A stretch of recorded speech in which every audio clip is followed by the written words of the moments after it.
Hi guys, welcome to my YouTube channel. My name is Ray. A lot of you guys know me as FS Professor. It's been a long time because I've seen my post on YouTube. I think it's over a year actually. As you guys know, me, I'm not a camera person. I don't like it. I don't like carrying camera. Most of the time, I'm camera shy. So everything, if you see me in front of a camera, somebody probably pushed me to do it, and that would be Rita, Emanuela, and my team. They probably pushed me to make videos. But today I was having a conversation with Rita, and she said, "Prof, why don't we start this new year, encouraging people and talking about trading psychology?" Then I thought about, okay, fine. I'm in a good mood. Let's just make a video for everyone. So 2025, I believe, should be a year where you guys try to step up your trading. And I've always said this to people, especially my students. It will get to a point in time whereby you need to ignore technicals and start focusing on yourself.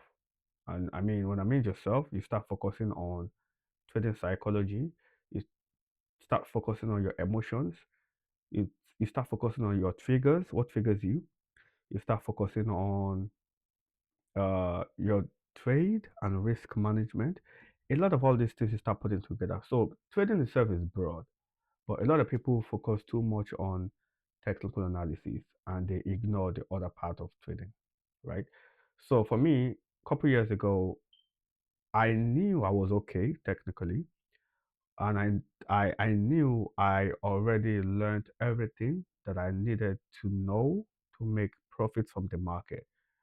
And it's now time for me to focus on myself as a trader because there is a difference between a trader and a technical analyst. A lot of people are technical analysts, they're not traders.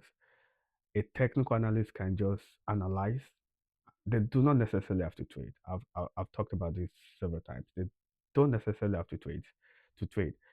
And a trader is a trader. It's a technical analyst, and also they also pay attention to other things like their emotions, their trade management, their risk management, their psychology. They put all of these things together. Those are the things that makes you a trader. So a lot of people are technical analysts and not the traders. So 2025, I encourage you guys to step up your trading, and I'm going to give you guys 10 tips on how to improve your trading psychology this year. The first thing I would say would be develop a trading plan, right? A trading plan is very, very important. I do have a trading plan, but I don't have them written, right? I've been trading for way too long to start writing my trading plan and start reading them. No, I know everything in my head. I know what time frame I prefer to use. I know what time frame I want to use for my entry. I know what trading pairs I like. I know what trading sessions I like. I'll know what entry methodology that I like. I know all of these things in my head. A lot of people just jump into the market without a proper trading plan. They don't have a defined strategy. They don't have a defined time frame they use. They just jump on any time frame they see. They just execute whatever they see. It is important for you to have a trading plan. A trading plan is broad, okay? A trading plan could be anything. For me, I it could be a routine when you want to be on your chart, when you don't want to be there. For me, I know recently my lifestyle has changed, so I don't really have that time in the morning to analyze the chart any longer. So mostly I trade New York session, right? Because before it used to be London, but I have a lot of commitments, so I then focus on New York. So your trading plan needs to be top notch, right? I don't want to go deep into trading plan because I need to talk about nine other things. Okay, so you need to develop a trading plan. Secondly, I would say you need to practice patience, right? A lot of people do not even know the business they're in. When you ask them, what business are you in as a trader? They say, I'm in a business of buying and selling. I'm in the business of analyzing. Nah. Okay, it could be, but you're also in the business of patience, right? Patience to wait for the right setup, patience to wait for your winners to run. It is very, very important.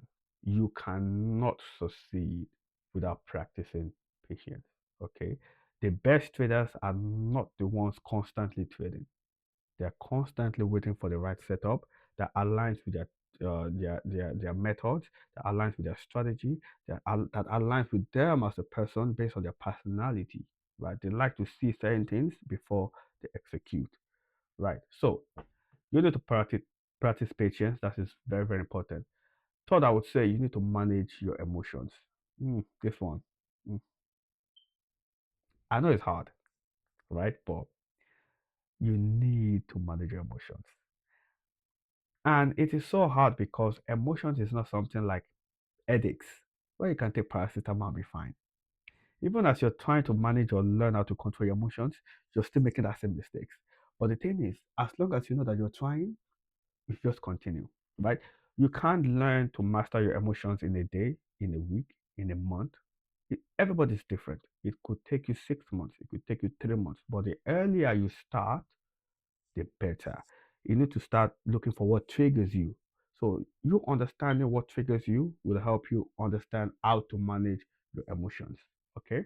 So you need to learn how to manage your emotions. And number four, you need to set realistic goals. This is one common mistake I've seen. A lot of people have unrealistic goals and unrealistic expectations. Okay, you need to set a realistic expectation based on your trading capital. Most importantly, a lot of people have $100 trading capital and they want to make 5,000 or 1,000 from you. That way, you're already setting yourself up to fail.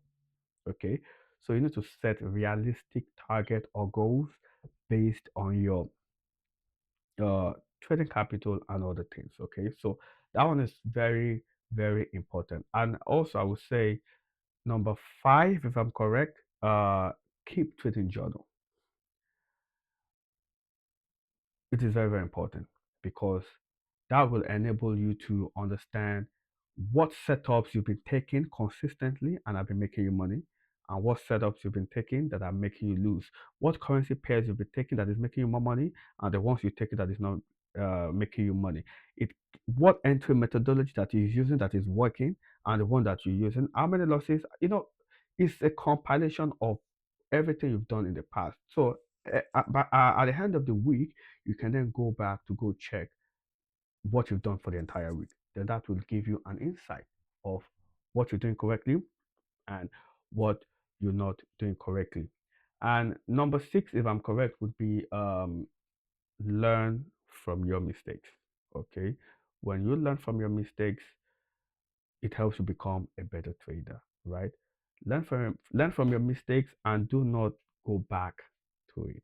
Right? Some of us learn from mistakes, but we just so indisciplined and we continue to go back to the same mistakes over and over again.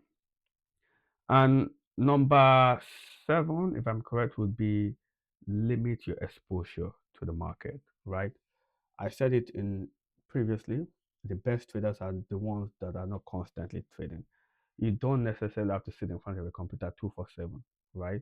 Learn how to limit your exposure to the market. Me, once I enter a trade, I just close my computer, go do something else, right? Because I don't want to be looking at the chart. Because the more you look at the chart, the more you start seeing things you don't want to see. You start seeing, did I enter the right way? Okay, I'm in a drawdown. Maybe I shouldn't have entered. But once you stayed away from the market, you can let the market do its thing, right? You can let your trade do its thing, and to your surprise, you will see that okay, you actually made the right call.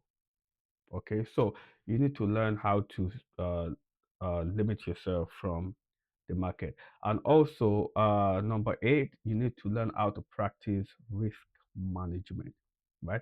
Risk management is very, very important. I also say trade management. Trade management is also as important as risk management. So they go hand in hand. Okay. Your risk management is what is gonna save you long run. All right. You need to learn how to play offense and also learn how to play defense. Okay, as a trader. Trading is like a battlefield where everybody is trying to fight each other, and you're shooting your enemies.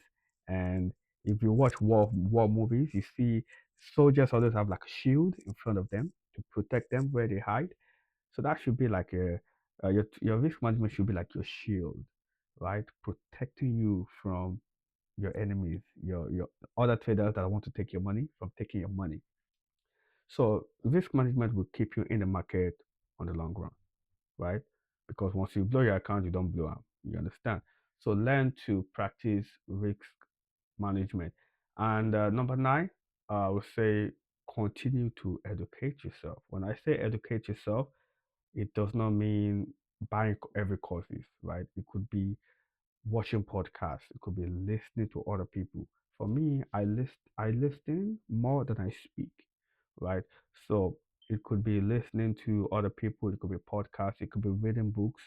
You know, always find ways to educate yourself and build yourself as a person and also as a trader. That is very very important.